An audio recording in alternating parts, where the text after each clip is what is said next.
morning, good afternoon, and good evening, everybody, and welcome back to Rush Racing League. It is time to go mad at the Madrid as we get ready for 100% race around the streets of Madrid at the brand new Madrid track. Or we're going to just take you straight to things because it is a one-shot qualifier here at this crazy venue. It should be a good time here tonight, but a challenging time here tonight. It'll be myself, Patrick Coleman, aka Ruckus, alongside Phoenix, and we have Noah Huney in the box with us as well. We're going to go ahead and talk to him just after the one-shot quali, and we'll go ahead and get his thoughts because Alpine was the team of the week, and then it'll be interesting to see what they can do this week. Unfortunately, they don't have drivers here for tonight.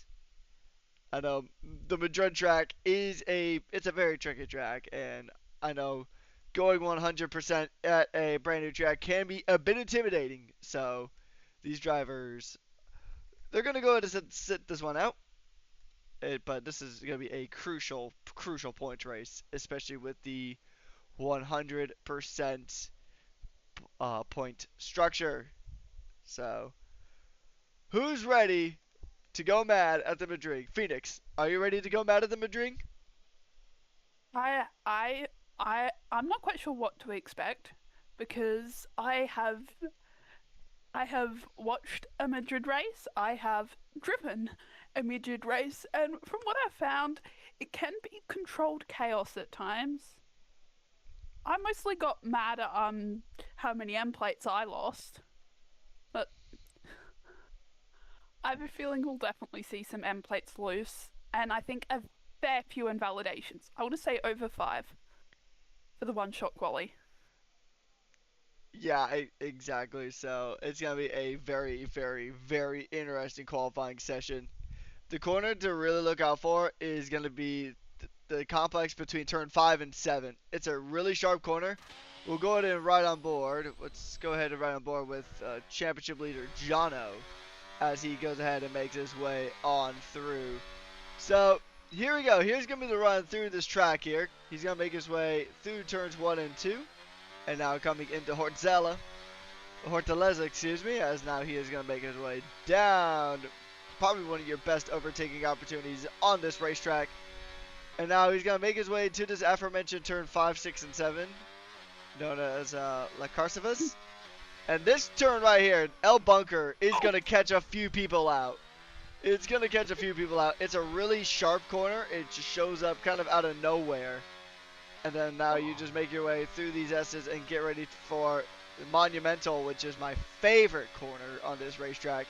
You got the banking. You can go run down low on the apron. And then you got to go good on the brakes here for turn 13. And then you're coming through the sector known as Valdebebas is going to be what I'm going to refer to it as. That is part of the name of this very crazy corner. A little bit of a tap on the wall there for Jonno. And I've seen some people make some moves into Norte as Zax is retired, and same with the Mercedes. So the Mercedes will start on the back row as we will go ahead and just see how the rest of this qualifying lap is going to go. It's only one more corner left.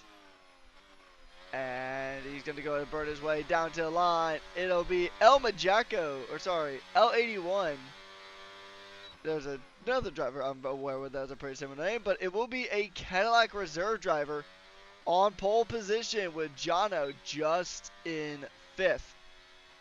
So that's going to be an interesting one. It is going to be L81, or EJ81, and Ryan Adair, Aiden Raiden, M. John, Jonno, Connor, Swift, Dwayne, Daniel, Dito, K&M, Slushy, Zombie, Triokev, and then the Mercedes duo.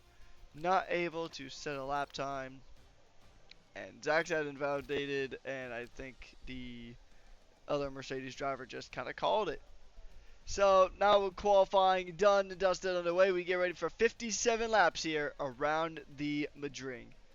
In the meantime, we're going to go ahead and talk to our Alpine team principal, the team of the week. And we have Noah Huney. So Noah, how do you feel about this track? coming into it. It's a very tricky track, we'll say that much. Um, excuse me. To be honest, I haven't done much practice except reserve program the other day. Obviously, that was only a 50%. So it is definitely one of those circuits to where one little mistake can cost a lot. So, especially through the chicane, through turn 7, where you brake it the tiniest little bit too late and you're off into the runoff there. So, yeah, definitely a tricky track for sure. I know it was a very strong week for you guys at Alpine, trying to really gain momentum after a tricky start to the season. What is going to be the goal for this weekend? And obviously, you have the silly season break week after this week. Um, I mean, ideally, with 100% points, 100% distance means different point system. So, you know, it'll be good to, obviously, we don't have drivers on the grid tonight, but we've now just got to maximize Div 2, 3, and 4 to the best of the ability and try and catch up back to gain a lot of points to um, get a lot closer in that overalls fight.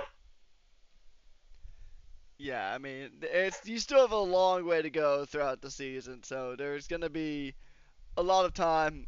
I think there's I think another 3 100% races, so you'll have quite a few more opportunities to go ahead and try to maximize those points. And I mean, and also, I mean, 4 divisions each. I mean, I know you guys are out for this division, unfortunately, but I know you still have 3 more divisions, as we'll come back to interview in just a moment. But we do have 5 red lights up on the gantry here, and it is time to go mad at the Madrid. Lights out and away we go here in Madrid. Everybody now going to be jockeying for a position down into turn 1. And then Ryan Adair gets shuffled wide, but Ryan Adair did have the better launch. He will take the lead on this opening melee. And we're going to see here just how everything is going to settle. Most drivers opting for that medium tire strategy. And the strategy is going to be an interesting one. We don't really have a lot of information on what a 100% strategy is going to look like around this track. So is it going to be a 2-stop? Is it going to be a 3-stop? I doubt the 3-stop, but we're going to see how drivers make their way through now. Coming through turns 5, 7, and 8. As we make our way now down to Monumental. This is going to be one of the longer laps of the season, we'll say that much. And so it's going to be a good run here. We're already seeing some drivers trying to jockey for that position. John now trying to close in to the back of Jonno. Jonno is back after a 2-week hiatus. Still on top of the driver standings with 126 points to his nearest competitor of who actually I don't even see here today, of McJammy, who has been the super sub, winning for 2 separate teams here already at this point of the season. And he will go ahead and jump on into the second spot on this Drivers' Championship. Not here tonight, unfortunately, so John will extend that gap unless he has a crash out. And as we make our way through the final corner, that is going to be the first lap done, Dustin, and we have lost somebody. It is going to be Bicky, who has had a bit of a moment there. Oh, and he's also facing the wrong direction. So a very dramatic opening lap here to kick things off. And just to go ahead and come back to our good friend Noah. Now, I know I asked you already about your feelings on this track, but how do you think Alpine is going to do for the rest of the week? Honestly, I'm not quite too sure. So it'll be interesting to see, but obviously, well, I don't expect it to be too bad. Like I said before, we've just got to try and maximize those points to make up for the loss in Div 1. So it is quite hefty, especially with, the midfield getting up there quite high in terms of positions. Cadillac, Jacko currently there in P2. He's going to get quite a hefty amount of points. So it'll be what it is, but from Alpine's side, there's not too much going on, so we're still getting the laps in, so that's all that matters. All right, well, best of luck to you for the rest of the week, and I'll pass you over to Phoenix if they have any other questions or comments. I don't for you. But congratulations on Team Week for last week. Thank you very much, and I'll see you both later this evening. All right. And then, Oh, can I finally say it? go for it. On that one, through the lovely chicane which sausage curbs got added, I saw a car try to imitate what Mark Webber likes to do to F1 cars. Forget it has downforce. And it got launched. I also saw some moves being made and some very hairy moments where a ring and tyre was almost ripped off a car during that interview. And I kind of sat there going, gotta keep my mouth shut, there's an interview. Yeah, it's tricky. I actually did see some pretty close contact between Jonno and EJ81, so I saw that. I had to kind of bite my tongue there too. But yeah, it's gonna be interesting seeing how this race pans out. And then next lap, I did not forget. Next lap, we are gonna jump on board with Aiden is Raiden for an on-board lap. So we'll see what he can do. He was already looking pretty punchy at some of the earlier stages of the Grand Prix. It is a very early stage here in this race because it's a long track and it's 57 laps. So it is going to be a bit tricky here. You don't want to get too aggressive too early on. Zombies well down the order. Zax and K&M going to go to switch spots. All right, so here we go. Here's the onboard lap with Aiden is Raiden. So Aiden is Raiden now making his way down into turn 1. Going to be very nice and gentle coming through the opening chicane. Now coming to Hortaleza as he's going to go ahead and just make his way through. This is probably one of the best spots to really get a good amount of speed, but it's also going to be a good area to recharge via super clipping. And this is where they added those curves, and it is very tricky on those curves. And now coming to Bob Miley's favorite part of the track, the Yellow Bunker, which is a very tight corner. Indeed, it comes up at you very quickly. When we hit this track in September in the real life F1, I'm expecting at least a few drivers in either F1, 2, or 3 to absolutely bin it there. So, Aiden is Raiden trying to close in the gap now to Jonno. And he's going to go ahead and just try to make something happen. But, overtaking opportunities on this track are few and far between. It is right now trying to go ahead and try to make everything happen. We'll probably see a handful of track limit violations tonight, as Aiden actually got close to a few of them there, as he is going to go ahead and just continue to push his way on. And a bit of a correction from Jonno, and Jonno's hit the wall, and this is going to give Aiden Raiden an opportunity, but with how this track flows, there's not a lot of an opportunity here. He's going to get real close to the back of Jonno. And we have lost Zombie, and that is going to be the end of the lap. And we're seeing yellows. That is Triokev, who's had a bit of a moment going deep into that final sector. He's sliding around too, so we'll see a few drivers go deep into turn 19 and 20, I believe. So Yeah, I mean, he's already got an invite, same thing, close enough. Now I just wait the few minutes for my game to stop communicating with online services in the corner of my screen about every 5 seconds. For some reason, it does not like loading my invites, but I mean, already, it's lap 5. We don't actually have too many track limit warnings at all. We have, Ooh, Aina's Raiden around the outside. Oh. Aina's Raiden, sorry to cut you off, but Aina's Raiden going around the outside of Jonno, just on the exit of Monumental. That was a monumental overtake there from Aina's Raiden.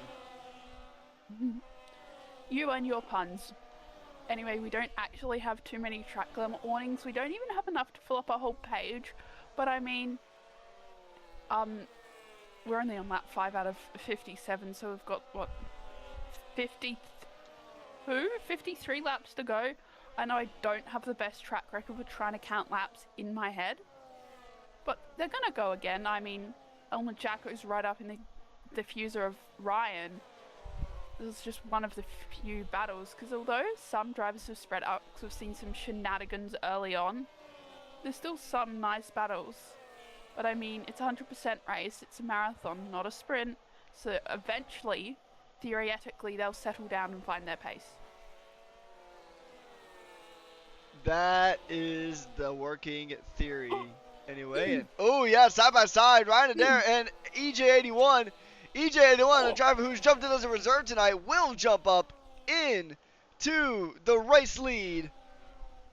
And he will go ahead and get a very nice race lead there as he continues to now try to pull away from Ryan Adair. And that is a very solid move there from the Cadillac.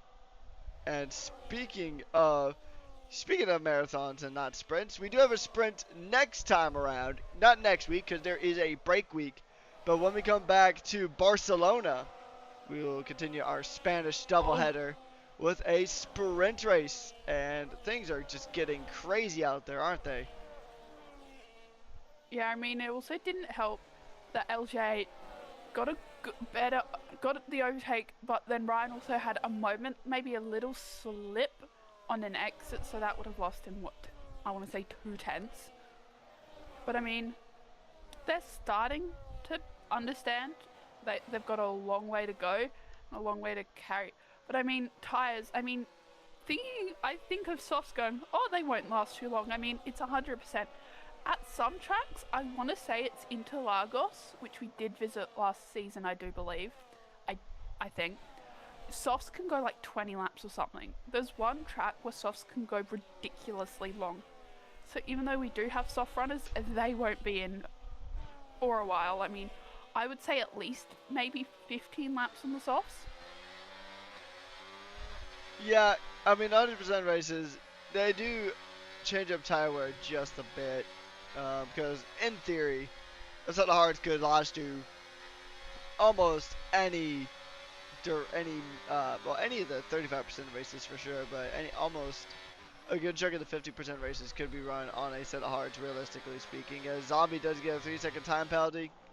Good battle here happening for the podium spots as Jonno tries to retake Aiden is Raiden, who has fallen over a second away from Ryan Adair and EJ81, as they are going to continue to fight their way through this Madrid track.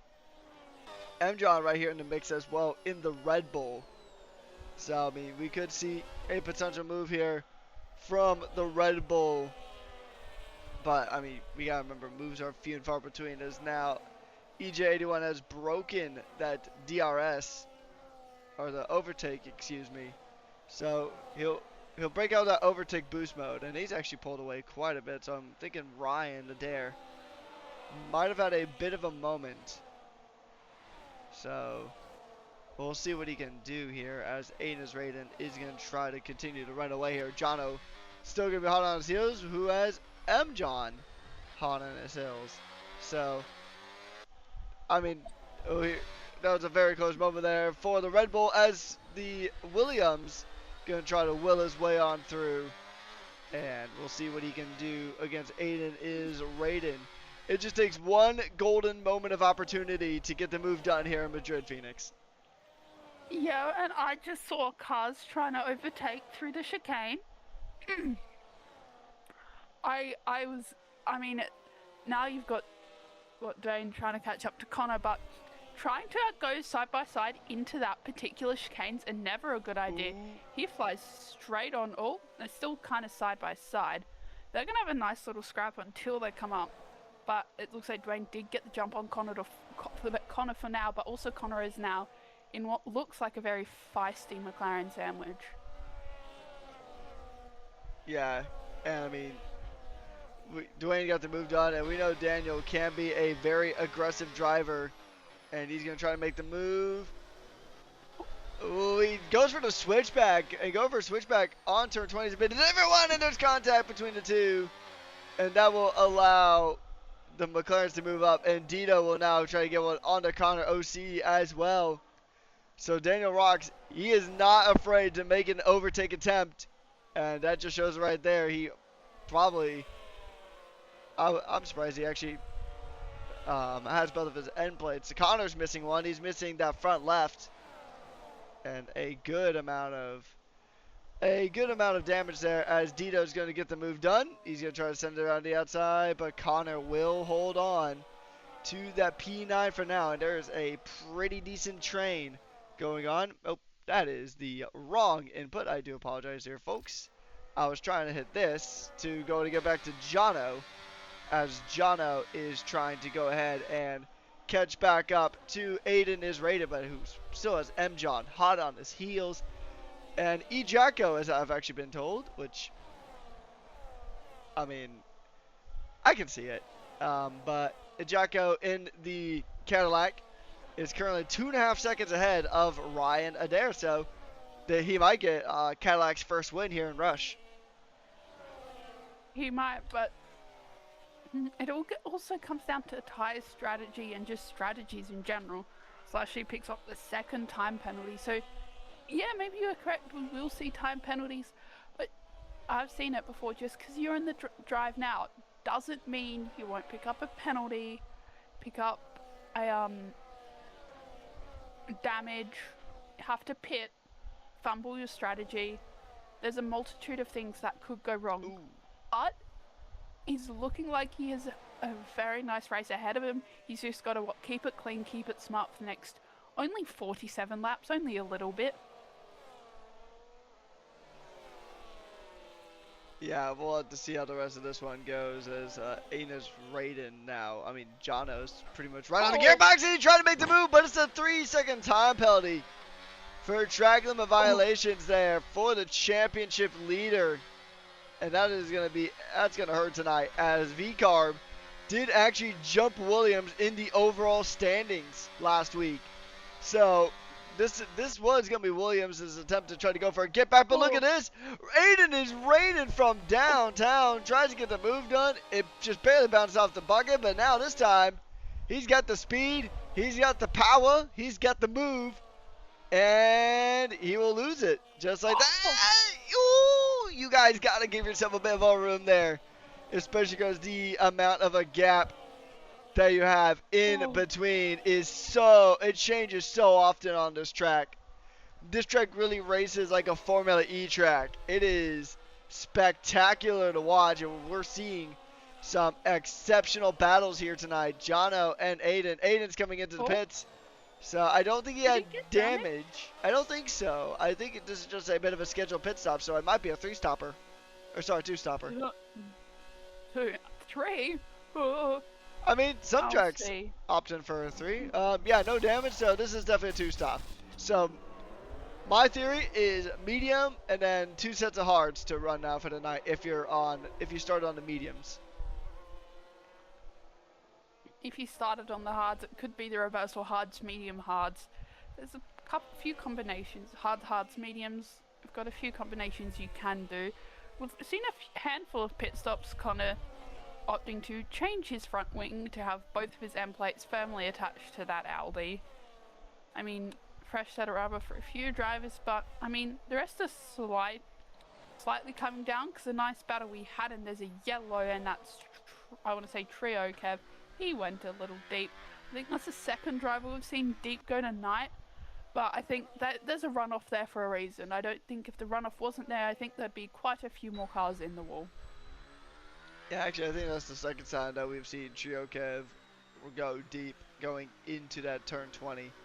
It's a very tricky corner. Like, I don't think there's really too many easy corners on the racetrack. So, we'll have to find out and see how this one pans out. But M. John will try to get up on the back here. And Aiden is rated. He is on a bit of an offset. We'll talk about tires just for a little bit. So, everybody from P10 up needs to pit. Ryan Adair will now make the pit stop, so he will try to extend it by about a lap or 2 on those mediums. And he will come on into the pits to switch on to the hards. And there we go. He had to get a new front wing as well. So that's going to cost him a little bit of time for Ryan Adair. Himself and his teammate having a bit of a tricky one here. Or I guess they just, I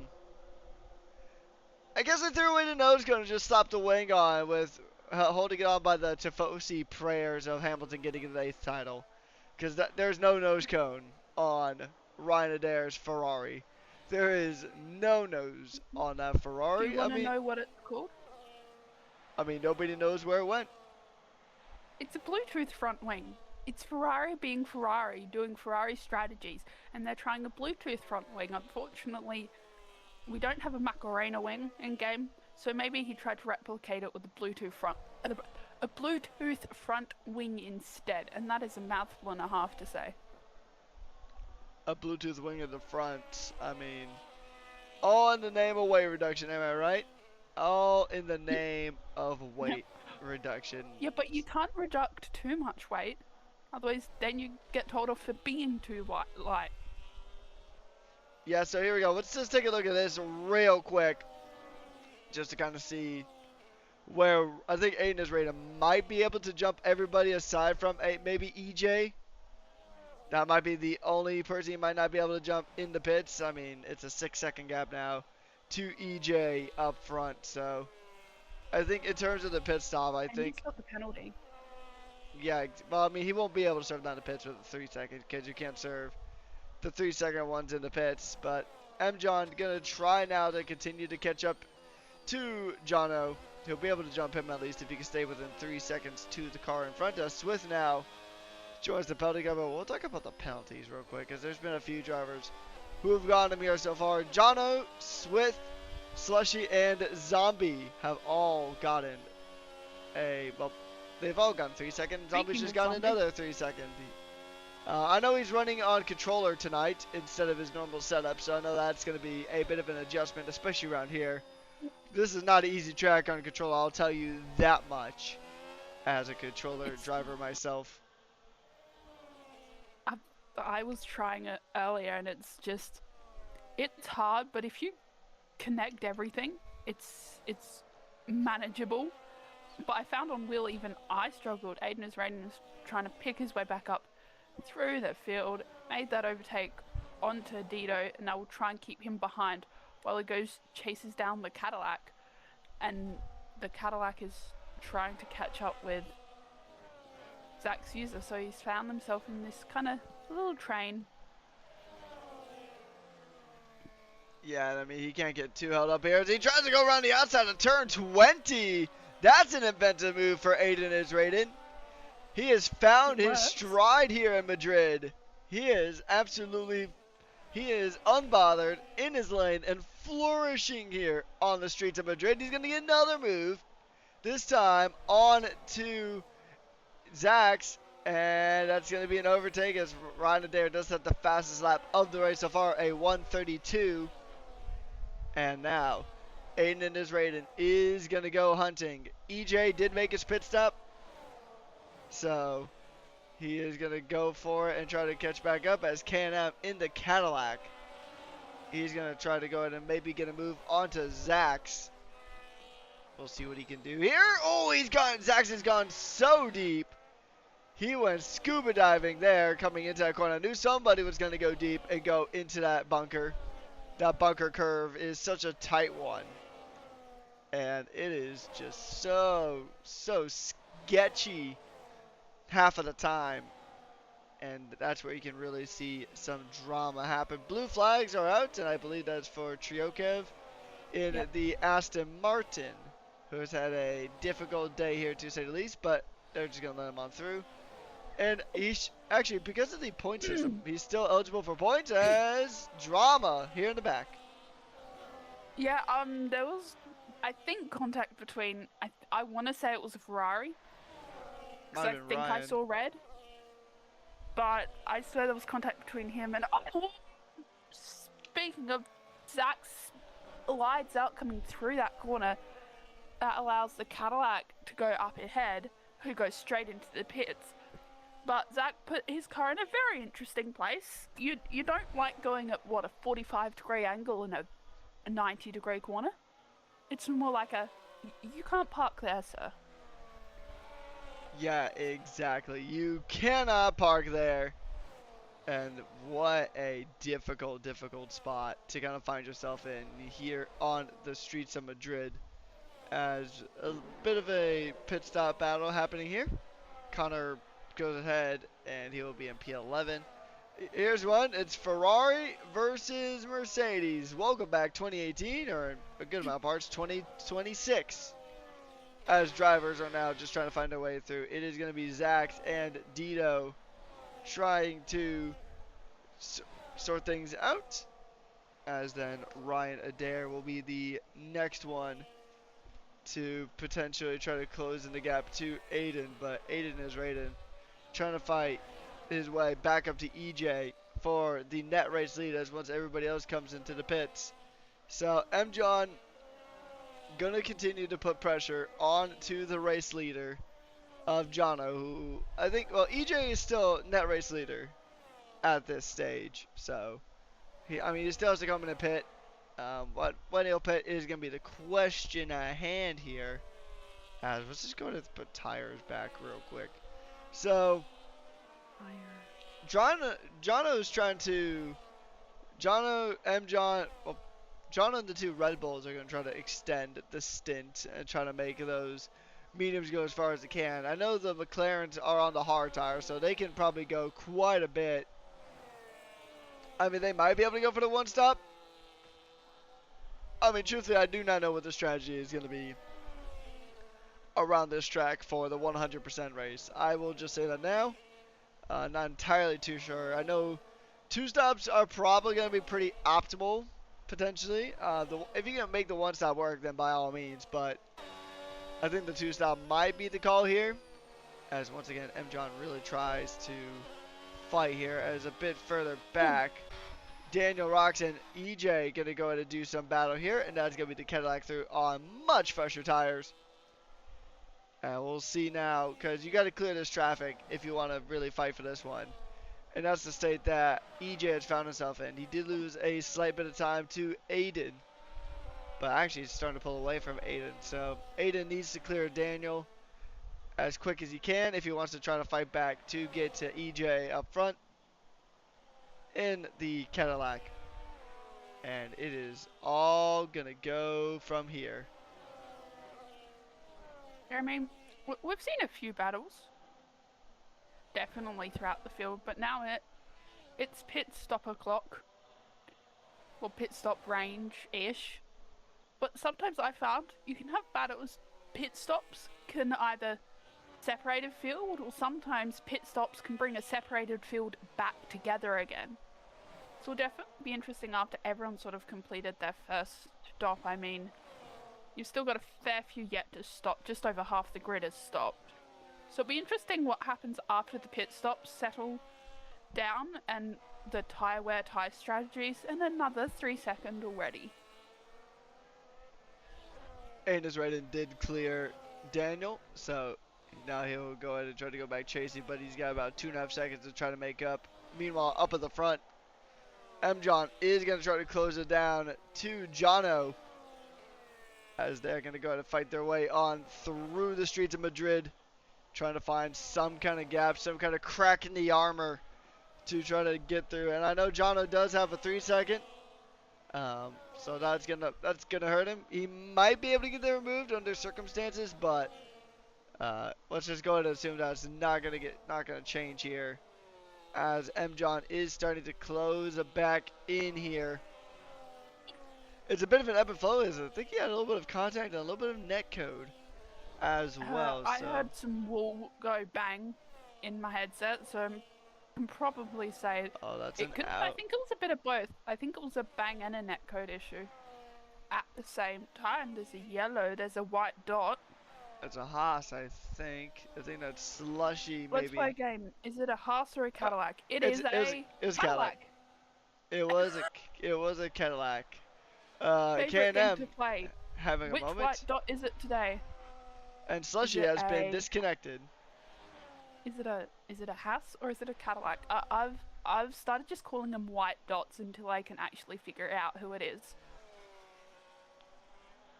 They need to bring back like when I mean I remember I disliked it so much in F124, but they need to bring back the dark red Haas dot that was in like the early stages of F124. M John gonna go for the lead, and M John sails on through. The Red Bull is giving him wings, and he has flown into the lead of the Spanish Grand Prix. What a maneuver there from the Red Bull. Good stuff there, as we do still have quite a few drivers who have yet to make a pit stop. And we're going to just see how the battles just kind of flow as EJ now trying to get one. He's cleared one McLaren. He's looking to clear the second. And good on the brakes. Going deep. Switchback attempted from the McLaren. Just not enough room to make that switchback happen. And that is EJ now back up into fourth. But now, we do have to consider. We'll pull up gap to leader again. It is going to be a very interesting one here because I think those two will end up in between for our top three anyway, or top two in particular, as now it's going to be EJ now clearing the Red Bull, so he'll clear Swift pretty easily done. So I think he's going to come out in between, when Jonno and M John pit, they're probably going to come out between Zach and Dito, so in between P9 and 10. But they will have some pretty fresh tires to go through. So that is going to be very, very nice to see. And we'll see how the pit stop strategy does pan out. Jonno is losing a little bit of ground to the Red Bull of M. John. So, oh, he spun it! Jonno spun it! Jonno has spun it! Oh no, he's facing the wrong direction.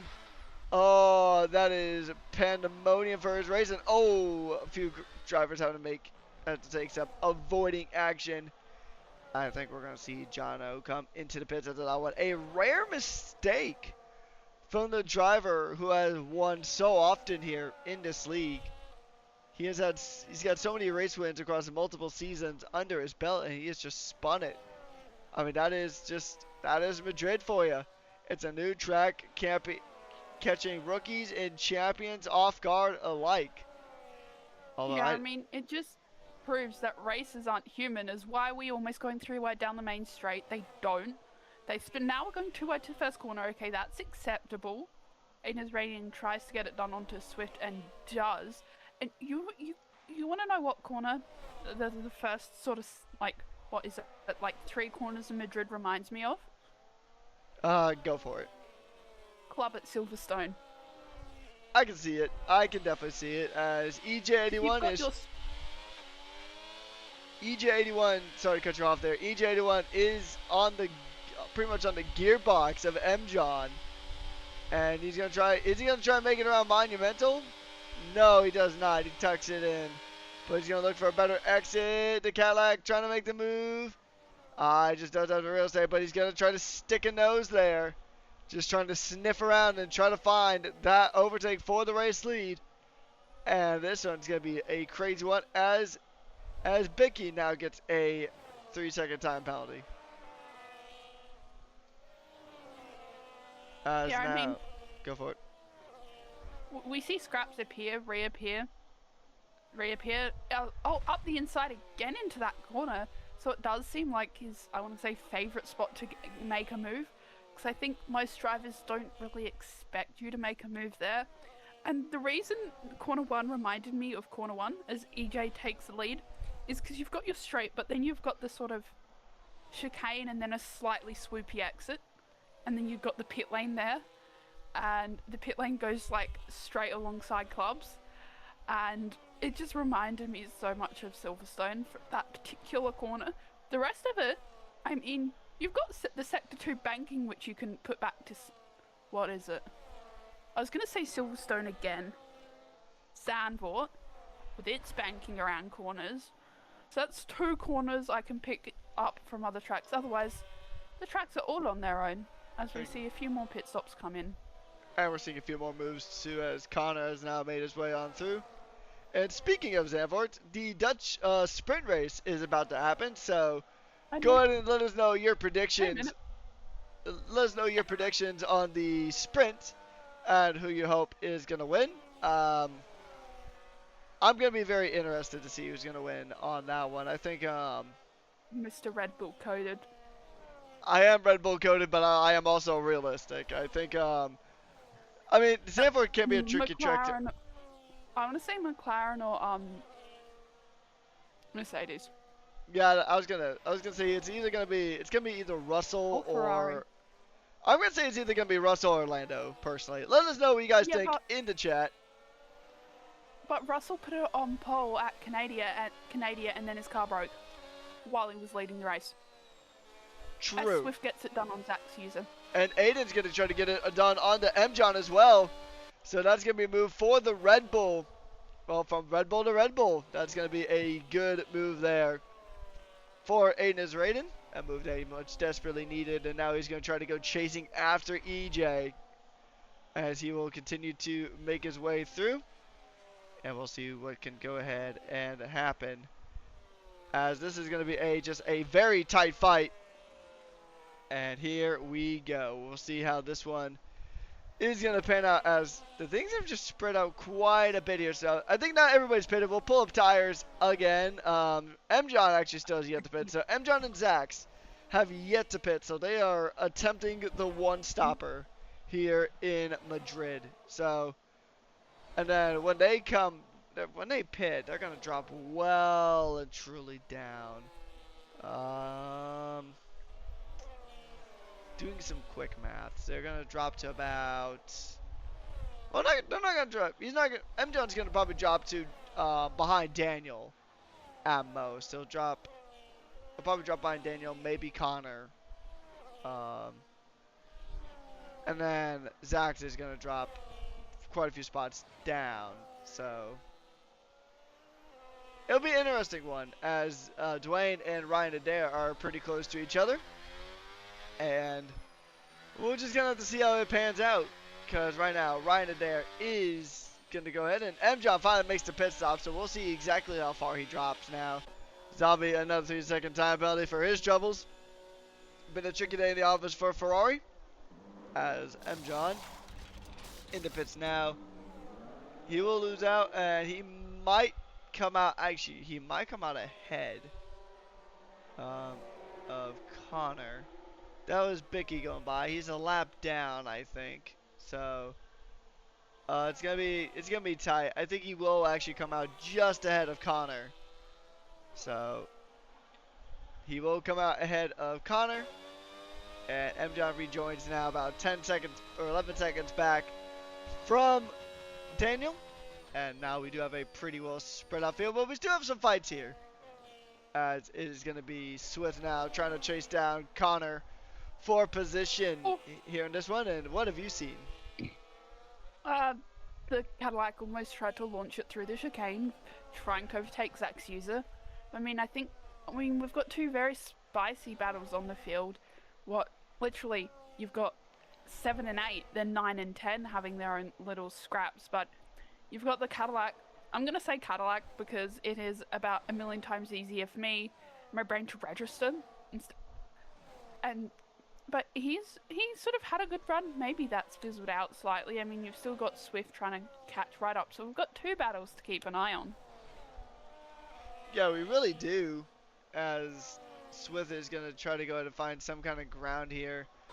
K&M, he was a superstar in Jeddah. He put in a really good performance in Div 1 as a reserve, and then he put in a very good performance in Div 2 as well. So he put in some exceptional results here. But look who else has decided to join the party. It is going to be Jonno, who's going to be on a recovery drive here. And things are going to get super tight, super narrow, as Zax will come into the pits. And K&M trying to hold the inside line. Jonno trying to make the outside work. As they come down into turn 1, does he go get it? Breaks! Oh, contact! He has tagged a Cadillac. And he gives him a little bit of a poke. As now they're coming on through. Jonno trying to make a fight back through the field in his Williams. Driver who started in 5th, now down in 10th. It hasn't been the easiest of times here for the championship leader. And things are going to get really, really dicey as they are just so close to the back of each other. Yeah, I mean, Jonno's opting again to take a Bluetooth front wing. But I mean, Jonno is still trying to catch up. We've still got a few battles going on. We're what? I don't even know if we're not even 20, 40, not even halfway through, but we've still got battles coming here and there. Battles here, battles there, battles everywhere around the Madrid. Hopefully the drivers haven't gone mad yet, though. Well, Jonno's gone through on K&M, so that'll be P9 for the Williams. As everything is, it's kind of mellowed out, but everything is also starting to kind of kick off here as well. It's an interesting one. I think we're starting to see some of these tire deficits really come into play here. M. John now setting the fastest lap of the Grand Prix. A 1:32.737 is now your lap time to beat. I mean, we had battles, but again, I've blinked and it seems the battles have started to, fizz out. But especially with these regulations, I mean, we haven't actually talked a whole lot about battery around this track.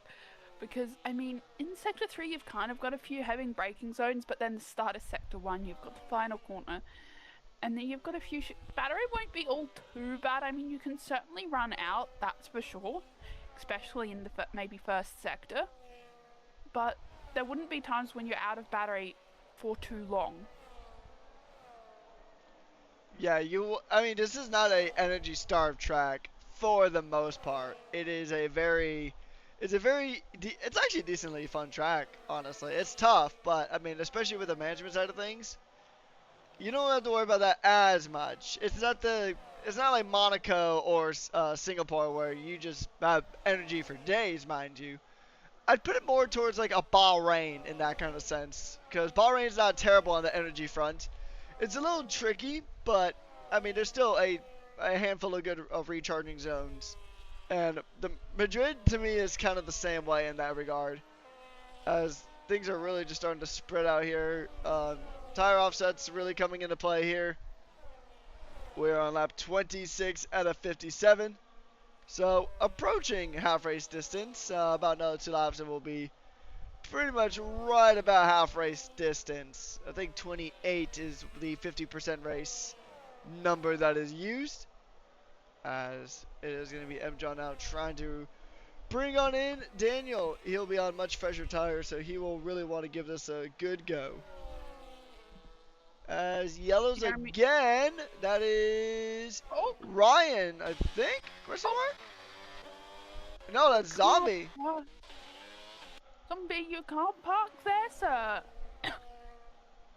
Don't give drivers and the commentators heart attacks as MJ and Daniel are going at it on the banking. I mean, I want to say, I know you'll understand this, and others might not completely, but the high line was faster than the low line, but in some banking the low line's faster than the high line. Make it make sense.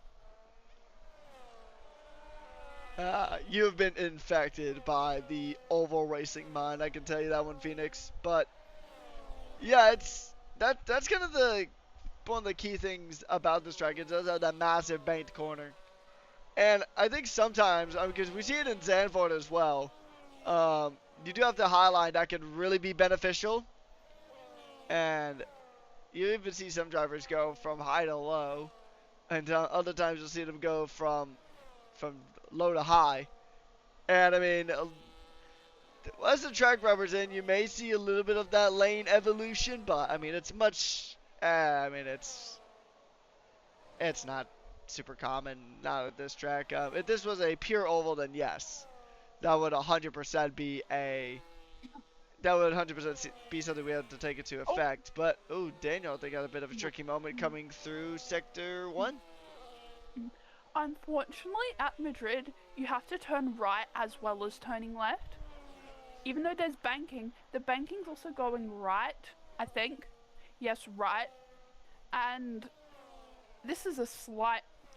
I'm just thinking of F1, but because I was thinking about Zandvoort and its banking, I've seen someone try and drive an ARCA car around it, and the poor little ARCA car did not understand how to turn right on banking. It could do left, it just can't turn right for some reason. And it was the funniest thing ever.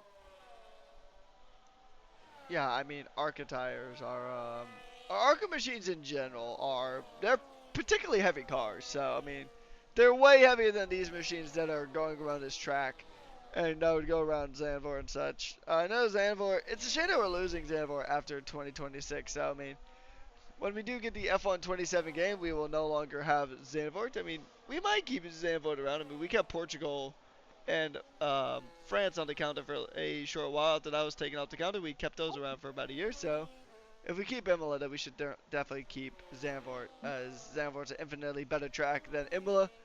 I said what I said. Swift gets to move down on to Every Daniel. corner's called Tamburello. I still say Zandvoort's Every a better corner. track than Imola.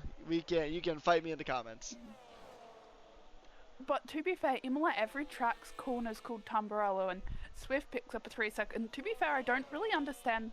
Oh, Zandvoort. You know, the corner names at Zandvoort are much better. Although one of them, I was trying to figure out how to say it, so we ended up on question mark. Because you've got a 90-degree bend and then a large swoop, and if you cut the track, it looks like a question mark. Try and figure out which corner that is. That's food for thought. As everyone's sort of, they're just chilling. They're just trucking around in circles. Yeah, they're trying to make their way on through a slushy now. Gets a 3-second time penalty for track limit violations, as Ryan Adair still running the Bluetooth wing as he tries to catch up to Aiden Raiden and Elma Jacko up front. So this is going to be, I think this one might come down to pit stops more, I think, because, or did I call him Elma Jacko again? I think this You might did. be, this might be the same driver, actually. I'm going to do some investigative journalism. I think this I don't is think actually, it is. I think I did it. I'm gonna double check. I'm about to double Like, check you too. do that side. I'm gonna check a different way of, I think, what you're saying. Okay, it is a different driver. Jacko is a pretty different sure. driver than Elma Jacko. Elma Jacko is a driver I've covered in a different series. They are different drivers. They are different people. I did just confirm that. So Jacko now. Yes. To be fair, I did the same thing. Yeah. I mean, it's a similar name. So close, but yet so far. As drivers are going to continue to just try to find their way on through. Everybody's just kind of cruising now. The closest battle we have on track at the moment is going to be Dwayne and M. John, as that will be our closest battle on track, about 1.6 seconds. Not particularly much of a battle, but there is blue flags, and blue flag shenanigans can come around. So we'll see. That's going to be the Cadillac getting blue flagged. That's going to be the Cadillac. Oh, sorry, no, that's Slushy. I failed the game of which way dotted it was. Slushy now getting told to let the other cars through, as he is the blue flag driver. We do have one battle that is developed, and that is Connor now on the back of Daniel. So these guys are going to really give it a go here around, I almost said Monaco for some reason. This is basically Spanish Monaco, as Connor is going to try to reel in the gap to Daniel Rocks. And we'll see if he can go for it. Now both McLarens are under pressure. M. John now has caught up to the back of Dwayne. M. John is on much fresher tires. I think M. John is planning on going for the one stopper here. He might go for the two stopper, but he took those mediums a very, very, very long distance. And wow, look at the overspeed he's got on the high line. And he will take the high road as M. John now up in the fourth. Yep. I mean, he will work his way back through the field. You've still got the battle brewing between Connor and Daniel, but I mean, sometimes it's patience is a caution. Who's the white dot? It is a Cadillac this time. Cadillac spun it in an interesting spot, I think, coming out of the chicane. But I mean, start at sector 2, I just clicked on a random car. I saw them go side by side. Don't ask me which one it was because I instantly clicked off. But Connor is right up in the diffuser of Daniel. So tries to, maybe thinks about a switchback. I don't think that one entirely worked though. I mean, he will come around for another lap and yet another chance to get the move done. I mean, he has slightly less battery, but will still have boost mode. So it'll be interesting. Around the outside, into the first corner, can he make it done? Oh no, barely missed. Yeah, so Jonno now gonna try to find something too. As that's sector 1 and then turn 20. He's gonna be overtaking spots. Jonno going around the outside. Does he go for 2 for 1? He does attempt it, but he'll get 1. He'll say goodbye to the Audi and he will look ahead to the McLaren. Whoa, that's a dive in a bunker! That is a mega send there from Jonno. You just cannot make this stuff up. What a dive into bunker. That is such a sketchy one. I thought somebody was going to have a tire dislocated. And wow. Just wow. What a battle we are witnessing here. Let's check about the tire offset between these drivers. And that is the wrong input. So almost everybody is on the hard tires now. Aside from Zombie and Trio Kev. Almost everybody on the white wall tire. They're going to try to take it as far as they can. Connor grabbing another penalty here. I think that's his 3rd. Yes.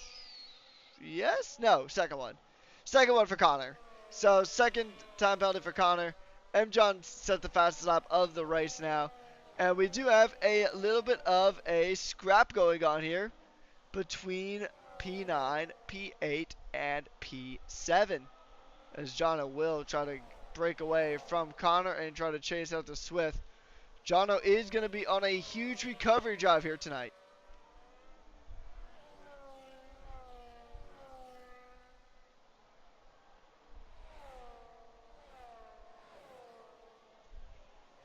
As Jonno will try. He's already broken the overtake boost range. So Daniel Rocks will go ahead and try to maybe also get the move done on to the Audi. I'm sure some of them might be feeling a bit adventurous on as they try to go into bunker. Now coming into Monumental as they will just go to take the banking, coming around, and now the gap stuff once again spread out. Daniel Rocks on 31 lap old hards. He's going to have to come into pit soon, I would imagine. I mean, you're on 31 lap old hards. I mean, you could probably chuck on a set of mediums and definitely run the rest of this race distance. I mean, or you might be able to wait a couple of laps. You might be able to wait about a lap or two to actually make that go through. But, I mean, you could probably almost easily run a set of mediums from here to the end.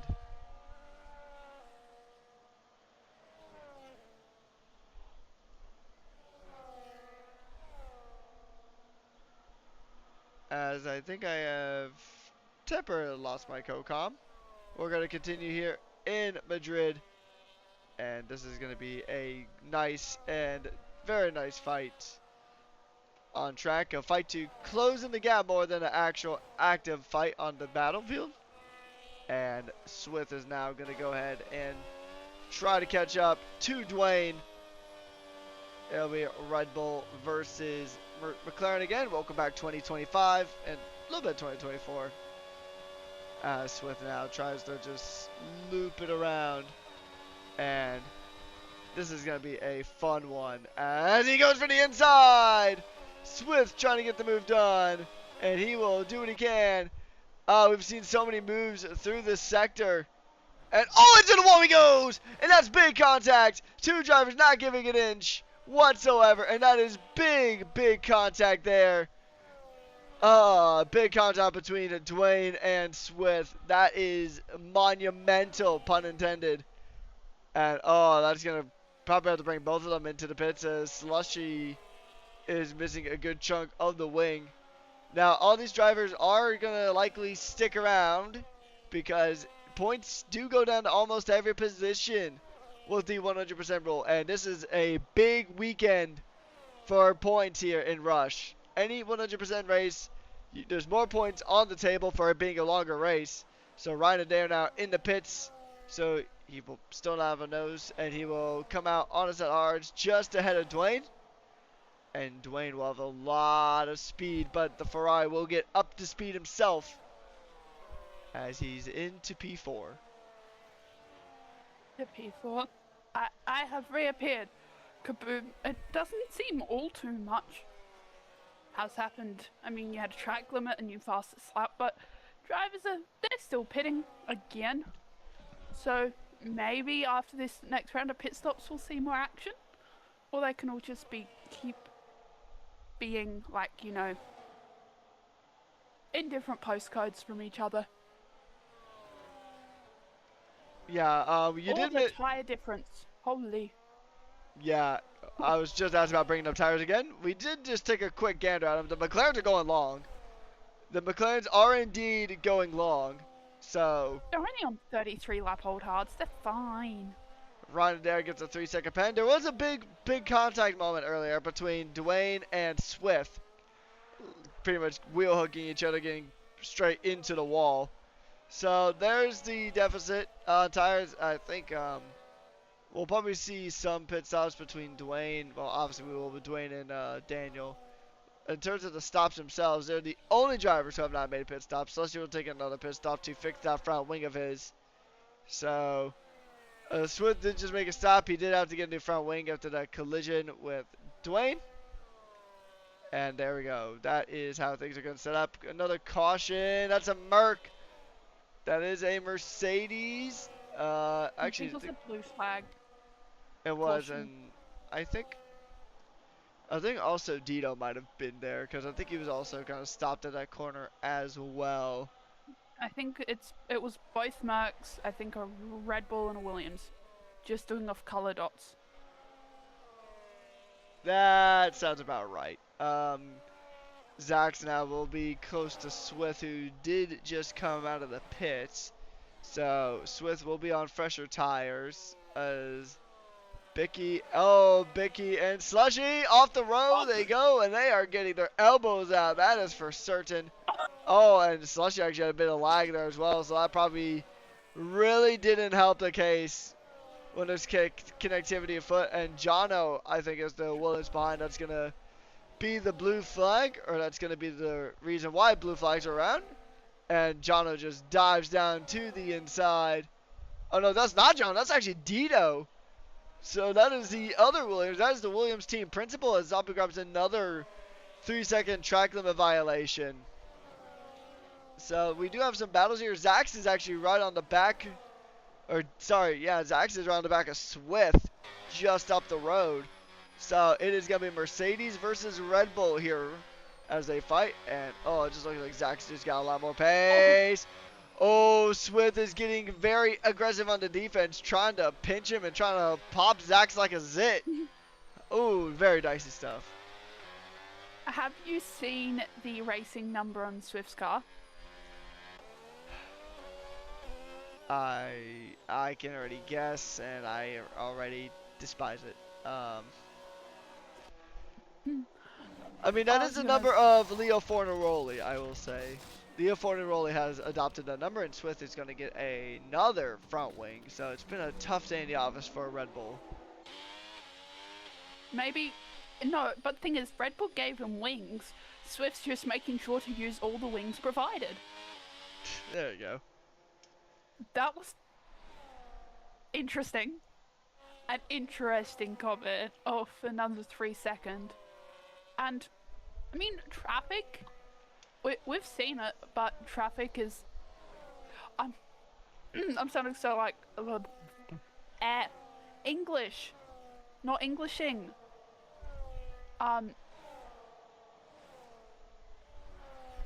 Give me a moment, I'll get back to that thought when my thought re-enters my brain. Well, in that case, we'll see you tomorrow.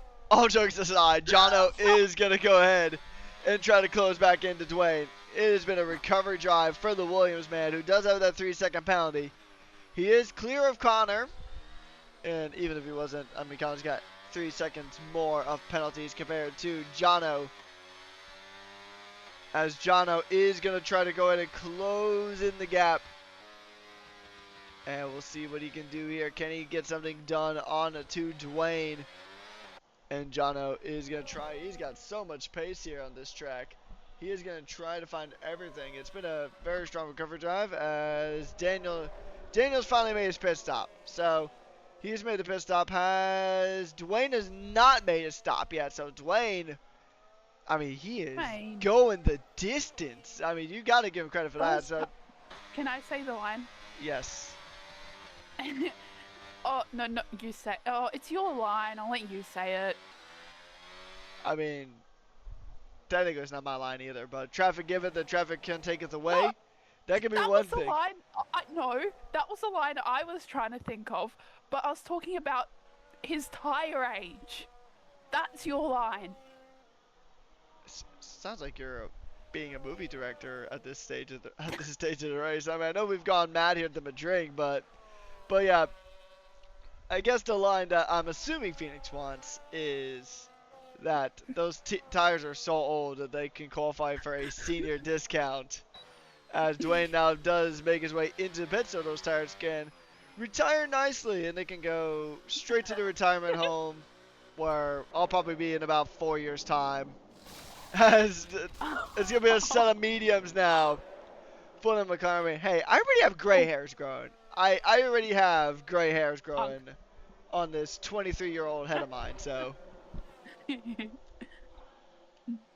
No reaction to that. That is impressive. And I mean, if we're going to speak of lines that isn't yours to say, I mean, I know anyone can use this line, but elbows out wasn't your line either, because I laughed my head off, probably all for the wrong reasons when you said elbows out.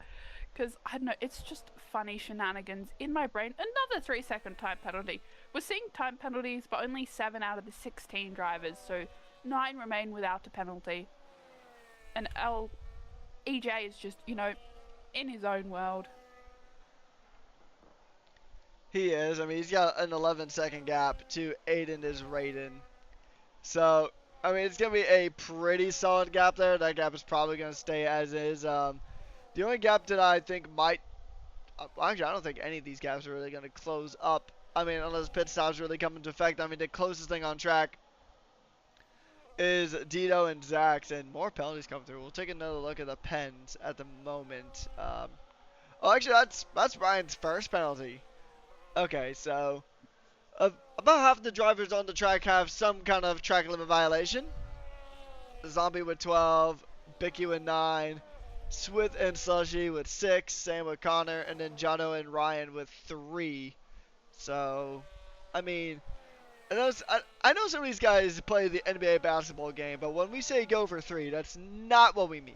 We do not mean pick up a 3-second pen. We mean, go for the bucket. But don't actually kick the bucket in this race, because, I mean, that would be significant points for your team that you could, unfortunately, be losing out on. So, just to go ahead and remind you guys of the schedule for the week, we do have divs 2, 3, and 4 after this, all 100% Grand Prix here at Madrid.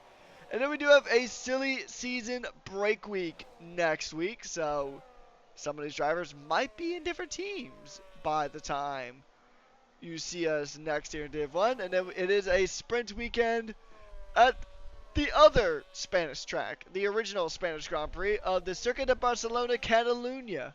We'll be heading there for... Spa? Because Spa and Spain are the same track, apparently. I am known for my generational stuff-ups of tracks. I've called Spa and Spain the same track. I've called Spain Silverstone with every fibre of confidence in my body. I think I've also called Silverstone Spa, and I've called tracks that I know very well completely different tracks. Like, I could be at Australia and call it Baku.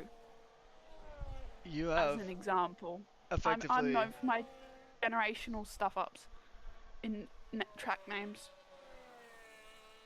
You have officially taken 5 years off of my lifespan. Thank you, Phoenix, for that actual... You're welcome. ...travesty that I've just heard in my ears. Spa and Spain being the same track. I know you said that like pretty early on, Oh like no, when we first met.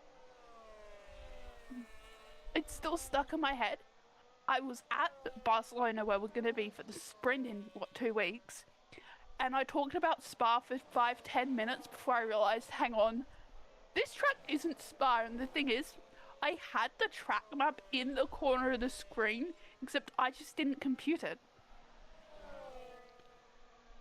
Yeah, I mean, especially when you're learning in commentating, it does happen. So, it happens. I mean, hey, with ovals, and I mean, I might be upsetting the NASCAR fans if we have any watching. I mean, to me, most of the ovals look the same. So, most. Pinocchio is completely different from the Daytona. Okay, 2 completely different tracks. I'm sorry, one's a chip and one's an actual oval. Talk about the oval layout, not the road layout. That's an example of tracks not looking the same. Phoenix, I know that you were talking about Pocono, but hearing you call it Pinocchio is pretty funny. What?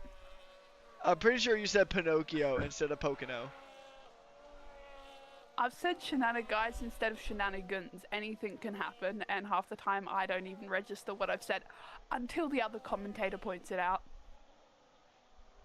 That's probably why they usually, I mean, well, obviously to save our voice box too, but that's why we usually get paired in the commentary booth. In pretty much most commentating circles, you do have 2 commentators. IndyCar is 3 commentators, funny enough, and that's a Red Bull in the wall. Oh, that's Swift! Swift has spun it around.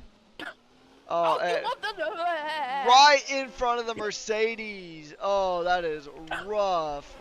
That is rough. Which Mercedes was that? That was Bicky. So that was right in front of Bicky as well. Yeah, so that's drama as well. As I think, actually, funny enough, I think M-John. Yeah, M-John's not too far behind these guys. Aiden is just now catching up to this group. And it's funny, we haven't really talked about Aiden or EJ this entire race ever since the pit stops have happened.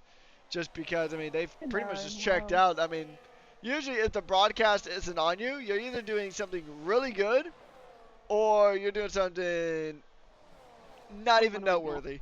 So, yeah, and for EJ and Aiden, I mean, it's pretty much just been that. No, that's a green flag and blue. Oh, it's a blue flag. Never mind. I was like, green flag? Why is there a yellow and a green flag? Well, there was I think Ryan had a moment.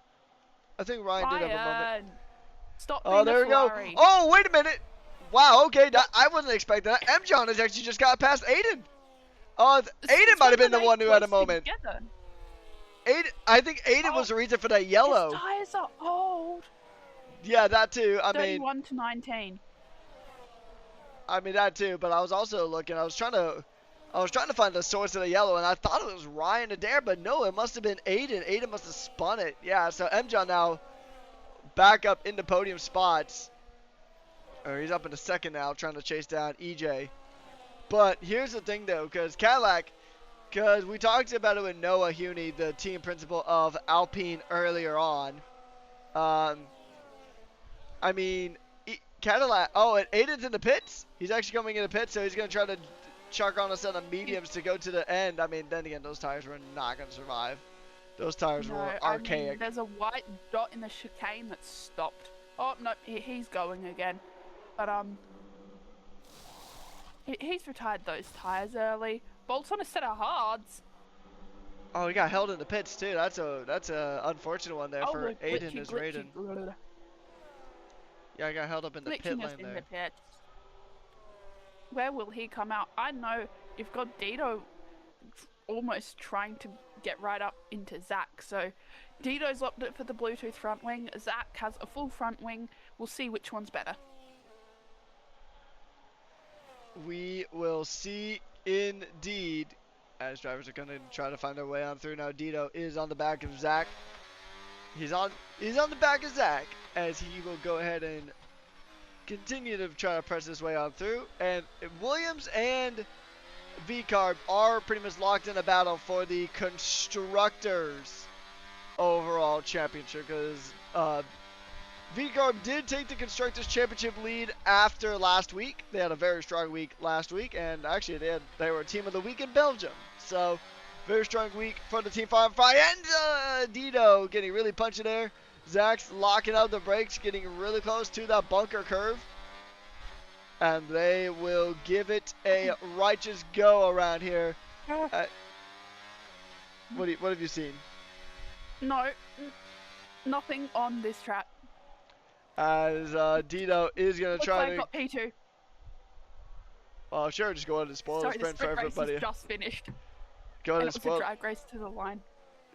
Just go ahead and spoil the spread for everybody, why don't you? Dino is going to continue to try to make his way on through. He'll try to chase down Zach's.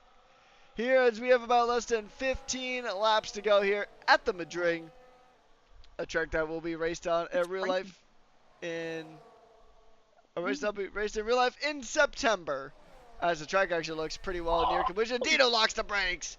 Coming into turn 20. Okay, this isn't a spoiler, but there was almost rain at Zandvoort during the sprint race because it's raining at the end. But it was only 24 laps. I mean,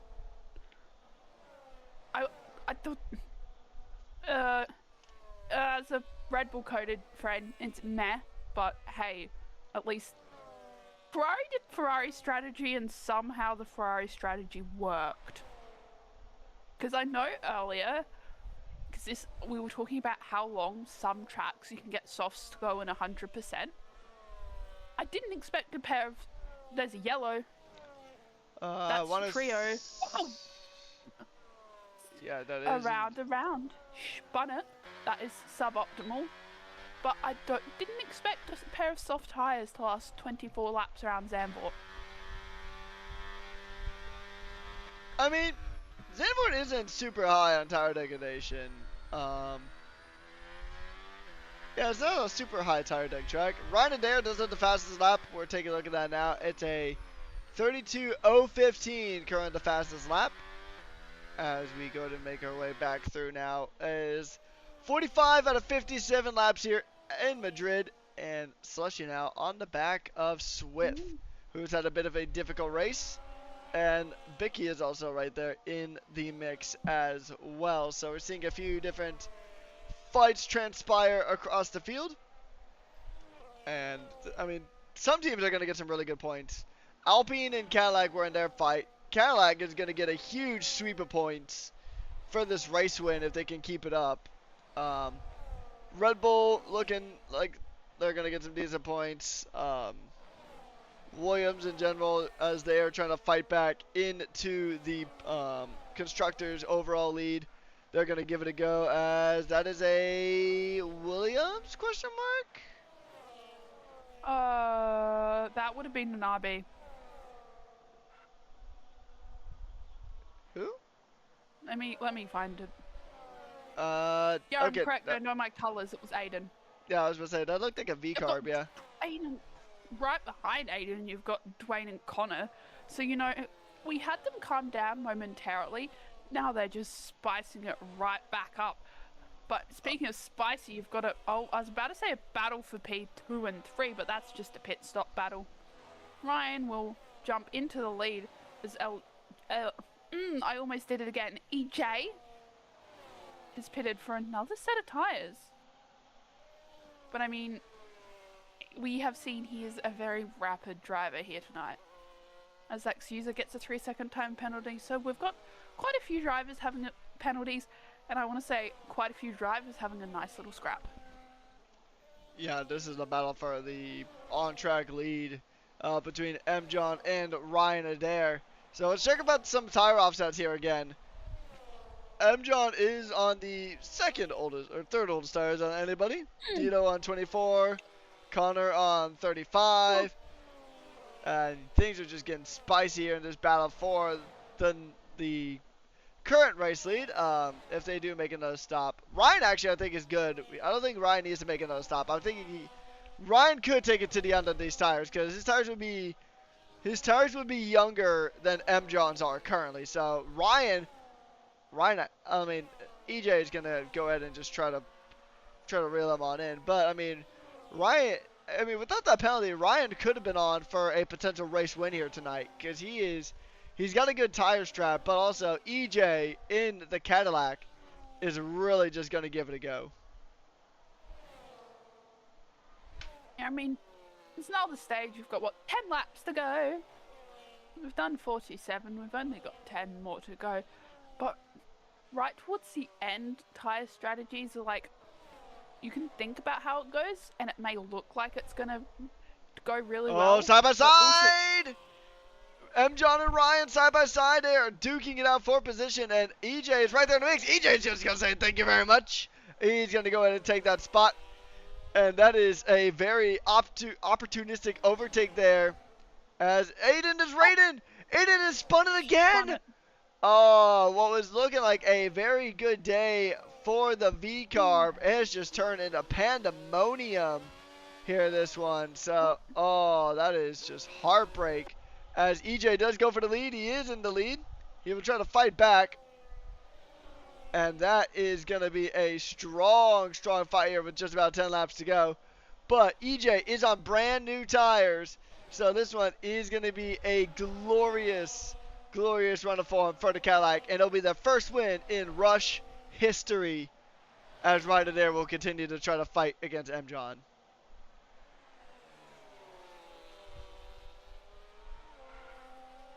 Yeah, I mean, of course it's going to be a first. I mean, Cadillac's a new team on the grid. I mean, I don't know if we've seen an Audi podium, but technically Audi's a rebranded team, not a new team, if we want to get technical. Oh, that's Ryan with his Bluetooth front wing. I mean, I don't know if the Bluetooth front wing runs any faster than the traditional front wing. I would venture to say they're about the same. I would venture to say. But yeah, just gonna go ahead and do some more digging. So this would be Cadillacs. Okay. So to answer your question, assuming you mean in Rush, there was an Audi winner in Division 2. Sick Party won in Imola for Audi. And there's also Sonny Bray winning in Imola for Audi. Okay, so, sorry, correction. This will be the second race win for Cadillac in Rush history. First one for Div 1. Slipper won in Div 4 in Jeddah. So, this will be the second win for Cadillac. First Div 1 win for Cadillac. Wait, I'm pretty sure Jeddah was last week, so that in Div 4, so if we count divs only, it's a back-to-back win for Cadillac. It would be indeed. Yeah, you're exactly right about that one. That's going to be another tour into the pits for Swift. And Aiden's rated will get a 3-second time penalty, so his day just keeps going from bad to worse here. As EJ takes the fastest lap of the Grand Prix. And, I mean, this was going to be a fantastic day for V-Carb to get some really good points, but it's just not been Aiden's day here in the second half of this race. And Williams are going to likely jump back into the lead of the overall constructors. But Ryan Adair and M. John scrapping it out yet again for this position. And this is going to be just Feisty. Exactly.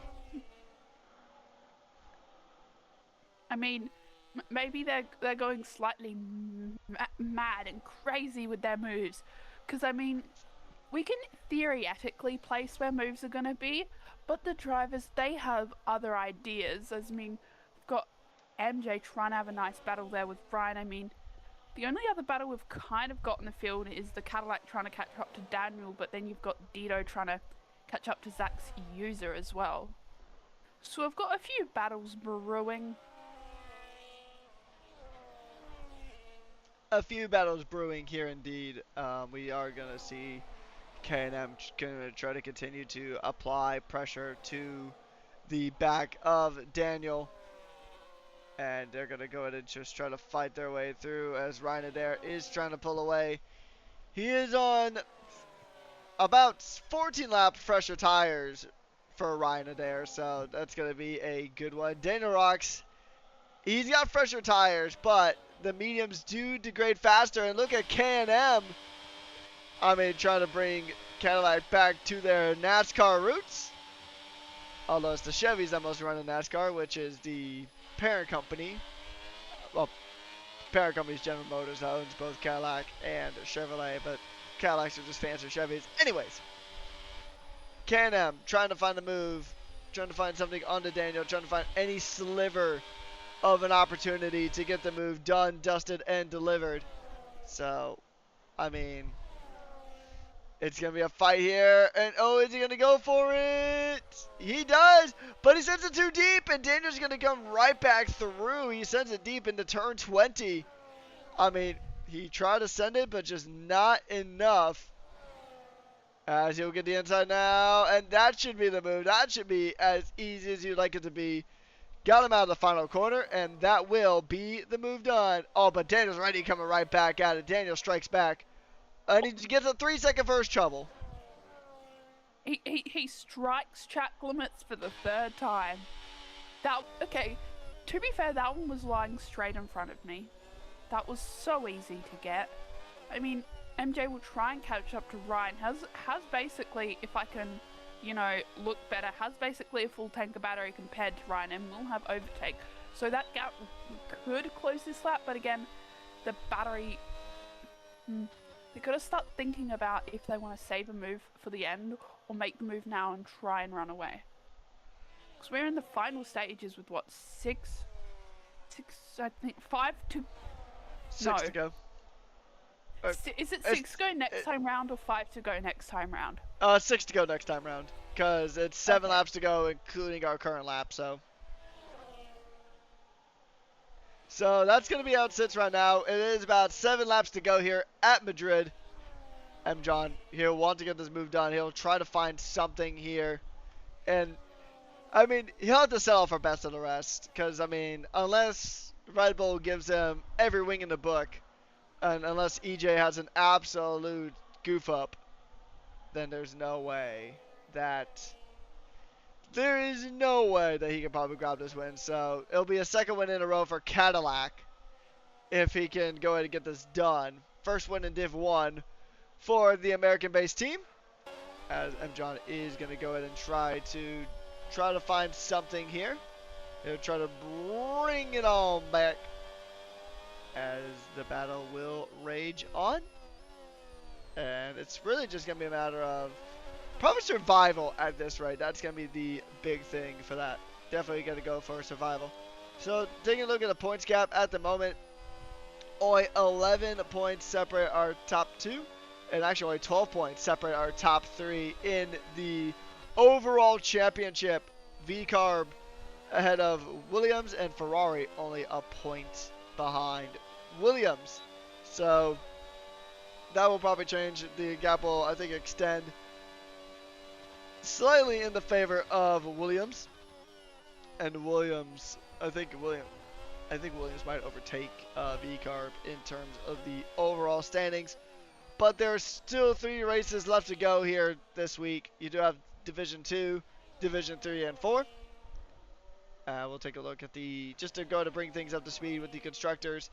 Williams leads both the drivers and constructors championships with 225 points to Williams, 180 to McLaren, which McLaren's had a decent night here, but not as great as the Williams. Jonno currently sits at a 15-point gap, which will extend because he'll lose a little bit to Ryan Adair. He will lose a couple of points there, but Ryan Adair is a bit further back than that. Ryan Adair actually is tied with Big Jammy, who is not competing tonight. So Ryan will retake P2.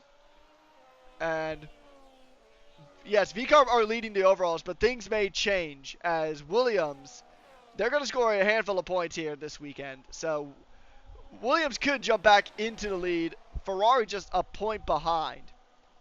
So, I mean, things could change here after this race. It's going to definitely swing. The momentum will swing in Williams' favor. So Williams might be able to jump back into lead after this. I think mathematically they're back in the lead after this.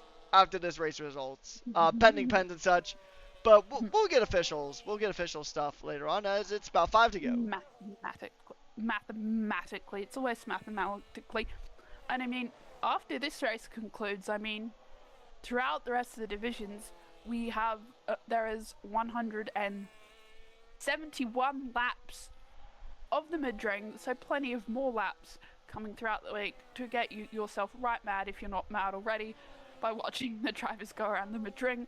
And I'm not quite sure how many times I could actually fit mad into a sentence and still make it English. Yeah, so we'll see here. M. John trying to find something.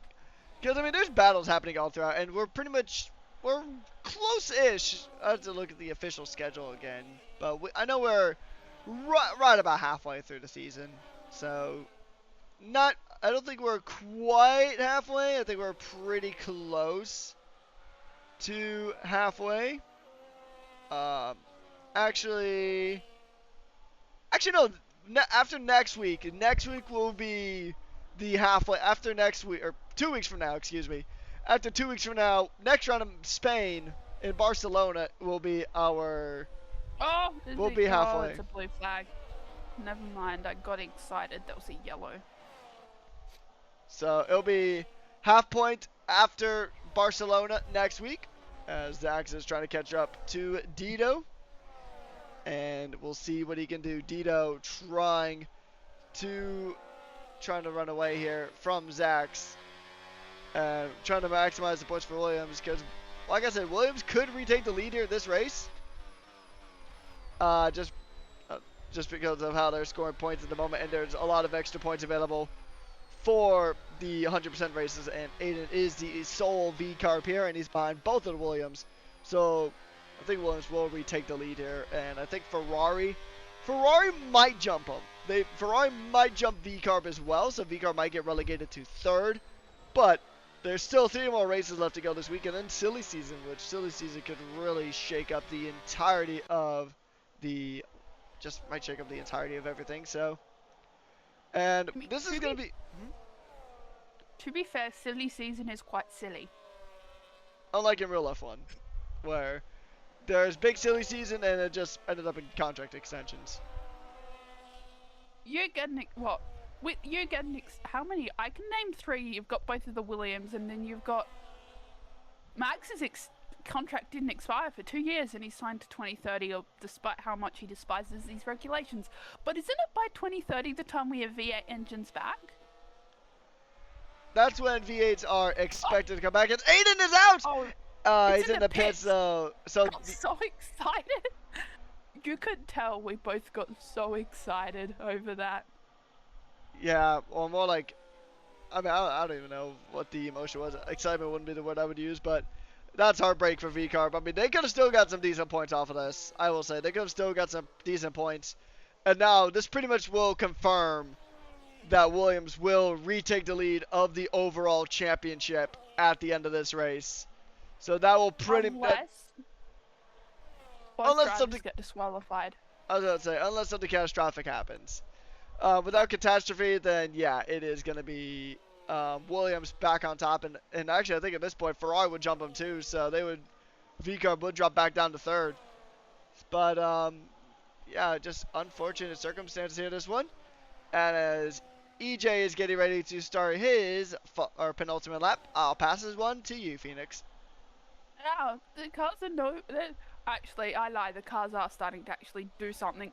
You've got Connor, Dito, and Zach. They're in a little train. The only train or sort of battles we've got going on. It is for the lower midfield, but you know, it's a battle nonetheless. I mean, you don't really watch P1 20 seconds ahead, P2 10 seconds ahead of P3. Jonno is in P4. It's going to be way too late for him to try and make a move. But you've got, if my controller can cooperate, you've got Dito. I mean, they're all in each other's diffusers at this point. Connor will try and defend. I mean, he's the only one out of both of them. Little smack of the wall there that doesn't obviously have overtake mode. So he's got 2 very fast cars with very much better battery than he does. So he's basically trying to be a safety car to these F1 cars that are like, hang on, it's not a safety car. I can go straight past you with my boost mode. But around the out, Dino looks for a move around the outside. Can he get it done though? Oh, a little hairy through there. Can he stick it through? Can that move stay stuck? Is a different question, because these three, despite the pens, they're still having a very nice little scrap as they truck on to the final lap. As these guys will begin their penultimate lap here. And EJ is going to start his final lap. That just shows you how strong EJ has been here tonight, because he's got 21 seconds to John. And these guys just started 56, and EJ did just start 57. So that just shows you how much pace that Cadillac has had here tonight. So that's going to be a slam dunk win for the Cadillac. 2 wins in a row from Div 4 to Div 1. Very nicely done there from this Cadillac squad. It's going to really help them out in the overalls as well, as it is now the official final lap of the Grand Prix for the Cadillac of EJ. Penultimate lap still for these guys as they will battle their way on through K&M. Gonna try to make it a very solid week for Cadillac. Gonna at least try to start the week off very, very strong here as it sits right now. So just taking a look at a quick gander at the points. As it sits, Ryan Adair will gain 22 points, or not 22, excuse me, 20 points for Ferrari. So he'll gain those points for Ferrari, and that will be a very good points haul for them. That'll put him ahead of V-Carb, and Williams will go ahead and grab 38 points. So that will put them in the lead of the overall constructors at this stage. But now making his way through the last couple of corners, and for the first time here in Madrid, it'll be a new constructor winning at a brand new track. You got to give him a pat on the back here for the Cadillac, as Jacko wins the Spanish Grand Prix, and it'll give it a slide across the line. And John will bring in 25 points for Red Bull, along with his teammates 10. So 35 points in the favor of Red Bull. And that will definitely help them out in the overalls quite handily. Jonno now making his way through the last couple of corners, and then he will go ahead and take a race podium here. He fought back. He had the spin. He fought back to third, and he will still salvage some very nice points here, as K&M actually is going to get the move done on to Zach. So even more points for Cadillac. That's actually going to be an extra point. So it'll be 14. It'll be 44 points going to Cadillac here after this race. So that is massive for their battle against Alpine for best of the rest.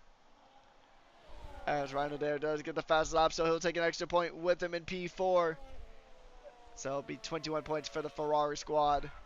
Actually, correction, it'll be 28 points because of Zombie's position. But in the end, it is the Cadillac taking a race win here at Madrid. The first Spanish Grand Prix, the first Madrid Grand Prix, and a second win for Cadillac, first in Div 1. I mean, hey, Div 1 was the first to hit the track, first win in Cadillac for Div 1. I'm not quite sure how many other firsts there were this race, but that is raced all done and dusted. That is indeed the first race done, dusted, and delivered. As we go ahead and just enjoy the podium celebration, Cadillac here taking the top step here in Division 1 Madrid. And I can honestly say it did slow down for a little bit there, as these 100% races typically do, but that was absolutely fantastic racing here, as the drivers will go ahead and spray that victory champagne, as they will go ahead and just enjoy the taste of victory. And that is going to be another race well and truly in the book. So fast lap does go to Ryan Adair, and I have never seen that title card before. That is absolutely terrifying. Driver today is Zax. Jonno has the most overtakes, and M. John was your cleanest driver. So taking a look at your race results here, it is going to be E. Jocko ahead of M. John, Jonno, Ron Adair, Dwayne, Dito, Can-Am, Zax, Dana Rocks, and Connor rounding out your top 10, followed by Swith, Slushy, Bicky, Zombie, Chiogev, and our only retirement of the race being Aiden is Raiden. So it's going to be a very interesting rest of the week here as we're going to go ahead and just talk with our podium sitters. And we'll We got see. two of them. We got two of them. All right. So First and second. we got a top two. So we're just waiting to grab our third if he is going to be available. We'll go ahead and check in. We got all three. All right. What about fourth? Oh yeah, we got to get the driver of the day as well. So we'll get him on in here. But in the meantime, I'll go to kick off interviews with our P3. Actually, we'll start with our driver of the day. So, Zach, it's been a tricky race for you here. You got some good points from Mercedes, and how do you feel about this track now that you've raced 57 laps of it? To be honest, I kind of enjoyed it more than I thought. It's actually a decently interesting track. Um, I don't know if it was any good for overtaking, considering I was by myself most of the race, but yeah, no, it was pretty good fun.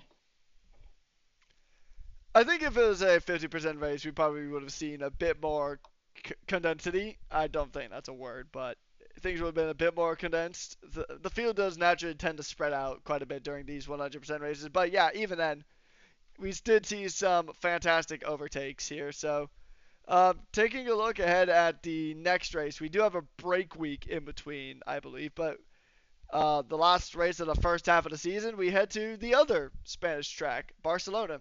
How do you feel about heading to Barcelona? It'll be interesting to go there. Decent track. Yeah, it'll be good fun to get in there and get a little bit of difference. Bit more open track than here, obviously, but yeah, it'll be really fun. Yeah, and then last question before I pass you over to Phoenix. Is there anyone you'd like to give a special thanks or a shout out to here tonight? Well, obviously, Mel's TP. Um, and probably, even though they're on rival teams, MJ and Nivim, because they're the guys that I sort of practice with and get tips with. And yeah, All right, well, congratulations on the drive of the day, and I'll pass you over to Phoenix if they have any other questions or comments. thank you.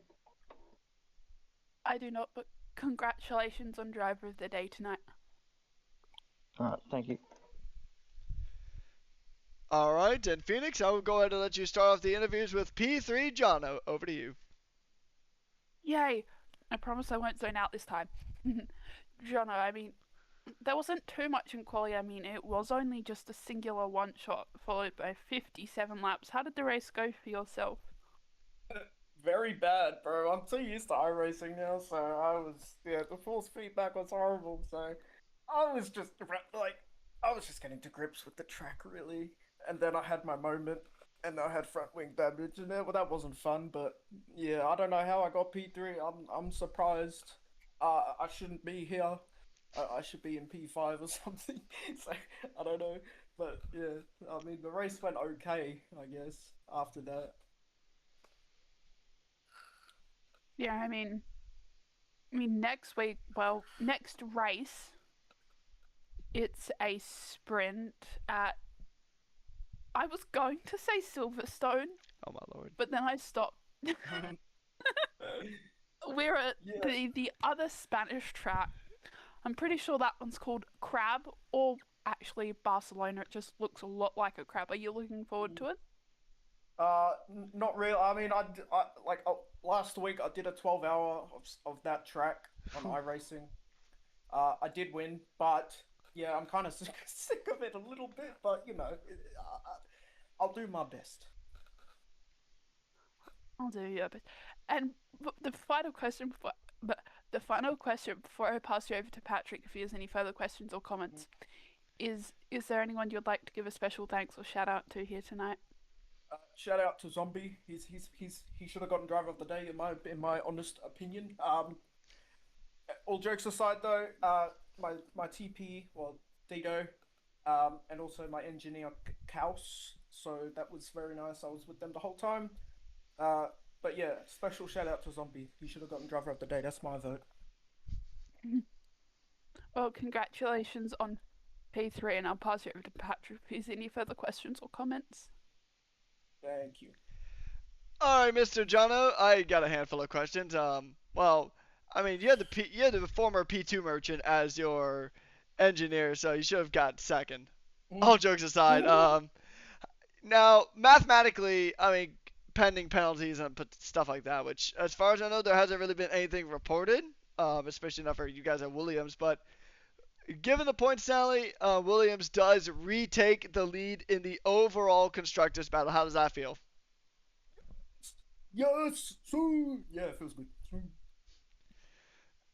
Yeah, so it's gonna be interesting. And then silly season is next week, so a bit of a break week. How do you plan on spending this break week? To be honest, probably iRacing. I'm not gonna lie. So, yeah. I gotta get people onto the LMU side. I'm kidding. Well, once again, congratulations on the podium and enjoy the iRacing. Try not to lose too much I rating by getting absolutely punted in Euro F4, but we'll see you in 2 weeks from now and enjoy the break. Thank you, guys. Thanks.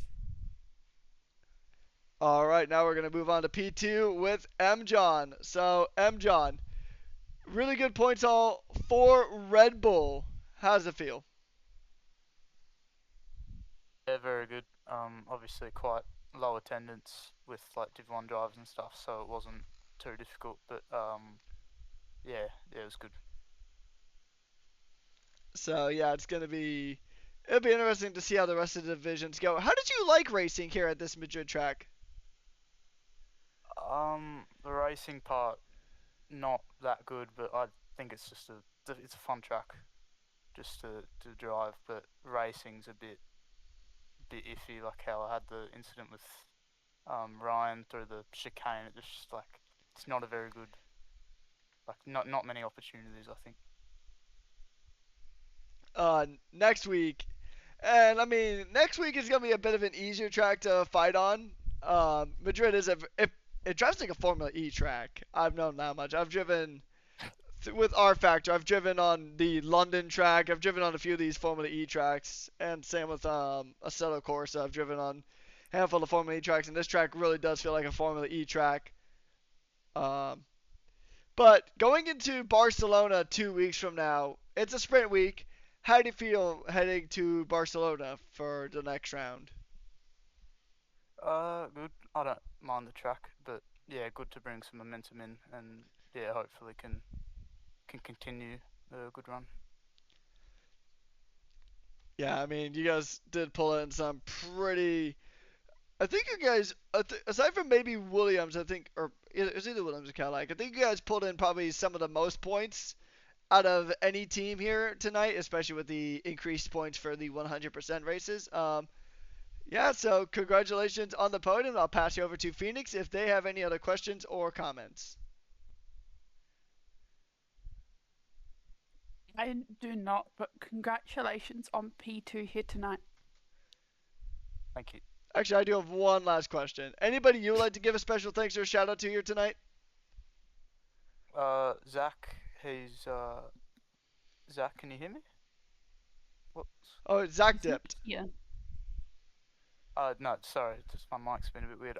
Zach and yeah, Zombie, he's been just really there for me. So, yeah, those two. All right, congratulations on the podium, and we'll see you 2 weeks from now. And enjoy the break. Thank you.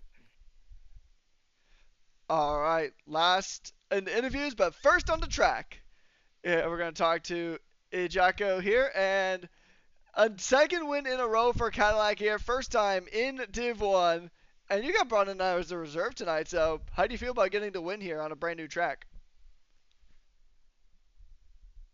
Really good, thanks. Yeah, I mean, obviously my debut in Rush, so I didn't really know what to expect, but my pace seemed pretty good. pretty good, he says, with a 21-second gap to second. So, well, you definitely made a strong case for yourself to be auditioned for a lot of these teams coming into silly season. So, would you want to stay with Cadillac, or are there any other teams catching your eye at the moment? But yeah, most likely be with Cadillac after silly season. Yeah. And how did you find this Madrid track? I mean, clearly you had something going right for you, because I mean, you pretty much got the lead and got pole, got the lead, and then just never really looked back for most of the race. Um, yeah, I mean, since the release of this DLC, I seem to enjoy this track. I mean, it's got a nice flow to it. I know a lot of people dislike it, but I don't think there's much wrong with it, really. Yeah. It does have a very satisfying flow. It's tough to get used to. I mean, there's definitely worse tracks out there, Suzuka, but there's definitely a lot of those worse tracks out there than Madrid. So, last question before I pass you over to Phoenix. How do you feel about Barcelona next week? Or 2 weeks from now, excuse me.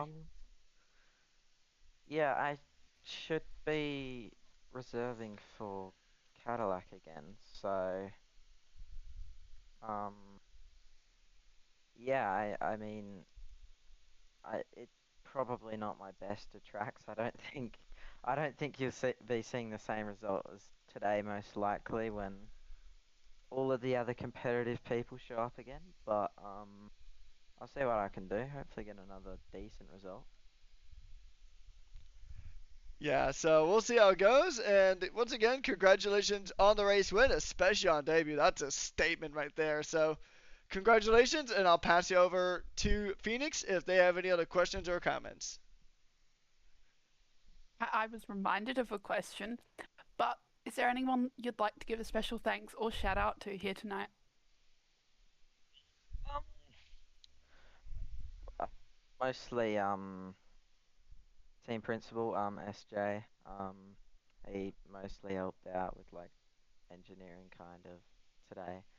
It was just a helping hand in the VC, really. It was nice to have him there. And I guess just everyone else in the race for keeping it somewhat clean.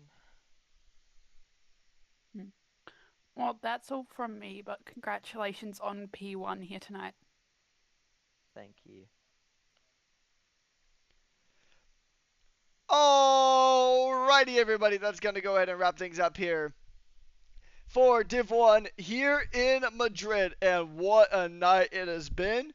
And we still got to do this 3 more times, mind you. So 3 more 100% Grand Prix here. 171 laps. Yep, 171 laps here in Madrid coming up over the next 3 days. But yeah, that's going to go ahead and wrap things up. A massive thank you to our sponsors of Sim Racing Center, SimLab, and Pagnian. And once again, thank you guys so much for tuning on in. Once again, just another quick shout out to the the team of the week of Alpine. It's going to be difficult. I think Williams and Cadillac and what? The break week's after Spain. Oh, is it really? I thought it was in between the two. Okay. I was told last week that it was in between. Otherwise. I was told it was otherwise. I was told it was in between these two Spanish weeks. The break is after Spain. I remember being told otherwise. But anyways, so break week 2 weeks from now, it is going to be Barcelona next week for a sprint weekend, and then at the halfway point of the season will be silly season. So a lot of teams and drivers will switch around. So we'll see what changes are made. So thank you guys so much for tuning on in. On behalf of Phoenix, my name's been Patrick Coleman, and we have been your hosts and commentators for tonight's action. Tune in for the rest of the week when we do Madrid, and then we'll see you guys in Barcelona next week. Stay hydrated and have a good one. Good night.